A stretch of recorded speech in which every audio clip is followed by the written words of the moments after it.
কঠিনভাবে বাধা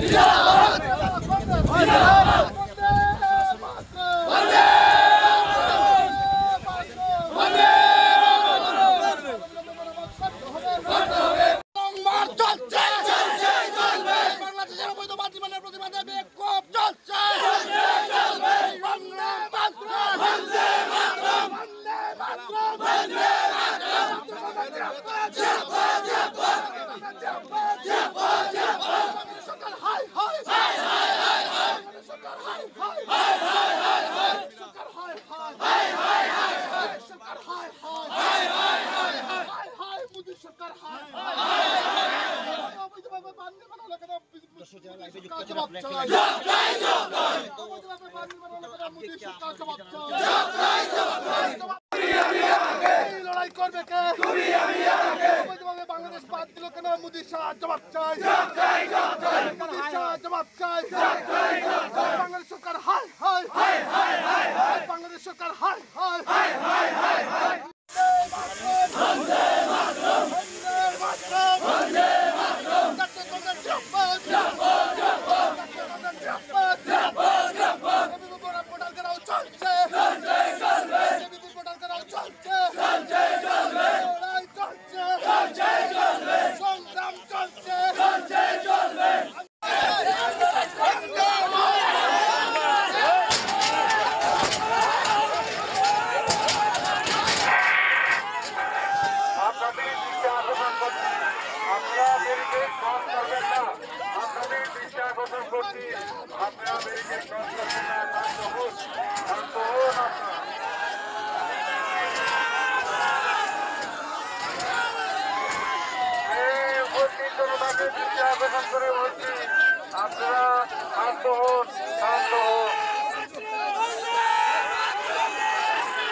বাংলাদেশের সীমান্ত এলাকায়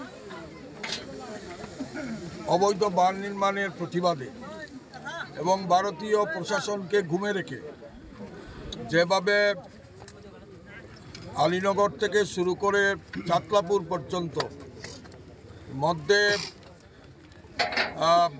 দত্তগ্রাম, নিশ্চিন্তপুর, কালীপুর, বেরি এবং লালারচক হয়ে চাতলাপুর পর্যন্ত যে বাঁধ নির্মাণ করেছেন বাংলাদেশের সরকার, এই বাঁধ নির্মাণের ফলে কৈলাসহরের এলাকায় বা ত্রিপুরা এলাকায় বাংলাদেশ সরকার জলযুদ্ধ নেমেছে। এই বাঁধ নির্মাণের ফলে কৈলাসহরে ভয়াবহ বন্যা সংঘটিত হবে। এই বন্যায় যেভাবে 18 সনে কৈলাসহরে ভয়াবহ বন্যা রূপ ধারণ করেছিল, তার থেকে আরও বেশি বন্যা এখানে জলে প্লাবিত হবে।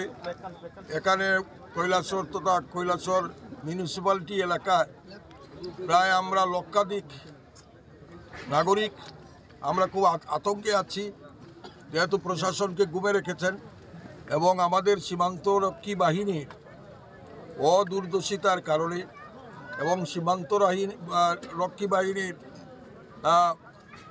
তাদের নিষ্কর্মার কারণে এখানে বাঁধ নির্মাণ করতে পেরেছে এবং সেটা প্রায় 0 পয়েন্ট। আপনারা জানেন যে কৈলাসহরের ল্যান্ড কাস্টম অফিস ভারত সরকার জায়গা অ্যাকোয়ার করেছিল, সেই জায়গায় ল্যান্ড কাস্টম অফিস বাংলাদেশের সীমান্তর বাহিনী আমাদেরকে করতে দেয়নি। কিন্তু আমাদের এখানে আমাদের বিএসএফ কিভাবে 0 পয়েন্টে বাঁধ নির্মাণ করার অনুমতি দিল, সেই ব্যাপারে আমরা রাজ্য সরকারের কাছে আমরা দৃষ্টি আকর্ষণ করেছি এবং জেলা শাসক নিজে এখানে পরিদর্শন করেছেন এবং উনি এর সততা পেয়েই রাজ্যের মুখ্যমন্ত্রীর কাছে সেটা পাঠিয়েছেন মুখ্যমন্ত্রী, কেন্দ্রীয় সরকারের স্বরাষ্ট্র দপ্তরের মন্ত্রী অমিত শাহ বরাবরই সেটা নিয়েছেন এবং আমাদের দাবি যে কাউলিগুড়ার ঠাঠামারা থেকে কাউলিগুড়া আর কাপড়েঙ্গাবাড়ি, কাপড়েঙ্গাবাড়ি, গোবিন্দপুর,